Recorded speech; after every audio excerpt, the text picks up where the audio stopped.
ఢిల్లీ ముఖ్యమంత్రి పదవికి కేజ్రీవాల్ రాజీనామా. ఏ క్షణమైనా కొత్త సీఎం ప్రకటన. లిక్కర్ కుంభకోణం కేసులో అరవింద్ కేజ్రీవాల్ పేరు ప్రముఖంగా వినబడుతుండటంతో ఎందుకైనా మంచిదని ముందుగానే ముఖ్యమంత్రి పదవికి రాజీనామా చేశాడు కేజ్రీవాల్. ఇలాంటి సాహసమైన నిర్ణయం తీసుకోవడం అంత సులభం కాదు.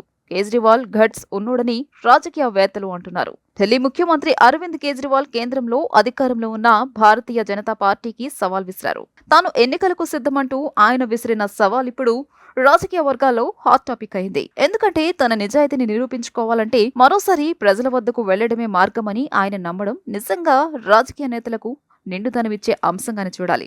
ఎందుకంటే ఢిల్లీ ముఖ్యమంత్రిగా ఆయనకు పదవీ కాలం ఉన్నప్పటికీ ముందుగానే ఎన్నికలకు వెళ్తానని చెప్పడం, ఎన్నికలు జరిగేంత వరకు తాను ముఖ్యమంత్రి పదవిలో ఉండనని చెప్పడం, తన స్థానంలో ఎన్నికల వరకు వేరే ముఖ్యమంత్రి ఉంటారని ఆయన ప్రకటించడం నిజంగా భారతీయ ప్రజాస్వామ్యానికి ఒక దారి చూపినట్లే అవుతుంది. నేటి తరం రాజకీయ నేతలకు నిర్దోషిగా తాను నిరూపించుకునేంత వరకు పదవిలో కొనసాగనని ఆయన చెప్పి నేటి తరం రాజకీయ నేతలకు ఒక సవాల్ విసిరారు. ఈ రోజుల్లో మరికొంత కాలమైనా తాను ముఖ్యమంత్రి పదవిగా ఉండాలని కోరుకుంటారు. అసలు అరవింద్ కేజ్రీవాల్ రాజకీయ అరంగేట్రమే ఆశ్చర్యకరమైన రీతిలో జరిగింది.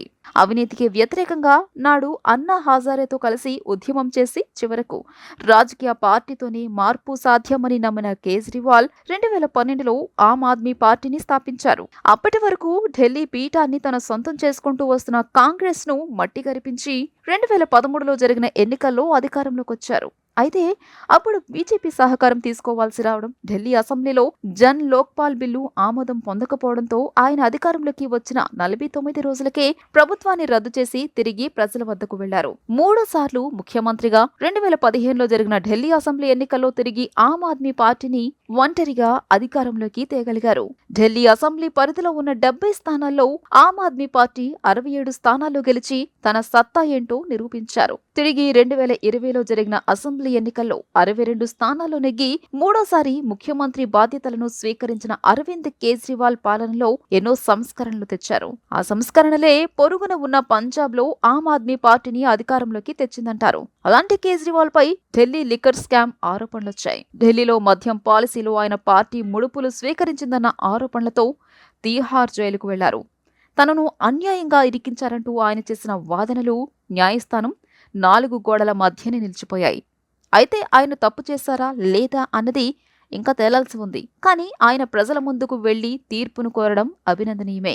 ఇంకా మరో ఏడాది ఉండగానే అందుకే అరవింద్ కేజ్రీవాల్ సంచలన నిర్ణయం తీసుకున్నారు. వచ్చే ఏడాది ఎన్నికలు జరగనున్న తరుణంలో ముందస్తు ఎన్నికలకు సిద్ధమయ్యారు. ఇంకా నెలల సమయం ఉండగానే పదవి నుంచి తనకు తానే దిగిపోతానని ప్రకటించడం మాత్రం ప్రత్యర్థి పార్టీలకు కూడా మింగుడు పడకుండా ఉంది. బెయిల్ నుంచి విడుదలైన తర్వాత తిరిగి ఎన్నికలకు వెళ్తానని ఆయన సవాల్ విసరడం మాత్రం నిజంగా రాజకీయాల్లో అందరికీ ఆదర్శమే అని చెప్పాలి. తాను ప్రజల నుంచే మళ్లీ తిరిగి ఎన్నికై తన పదవిని పొందుతానన్న ఆయన విశ్వాసం ఉంది చూడండి, అది దమ్మున్నోడు చేసే పని. ప్రజా తీర్పును గౌరవించడం అంటే ఇదేనన్నది ప్రతి రాజకీయ నేత నేర్చుకోవాల్సిందే. అందుకు కేజ్రీవాల్ ఒక మార్గం చూపినట్లయింది. ఈ రోజుల్లో ఇలాంటివి సాధ్యమేనా అని అందరూ ఆశ్చర్యపోయేలా చేశారు కేజ్రీవాల్. మరి ప్రజా తీర్పు ఎలా ఉన్నా ఆయన చూపిన సాహసం, తీసుకున్న నిర్ణయం తెగువకు మాత్రం అభినందించి తీరాల్సిందే.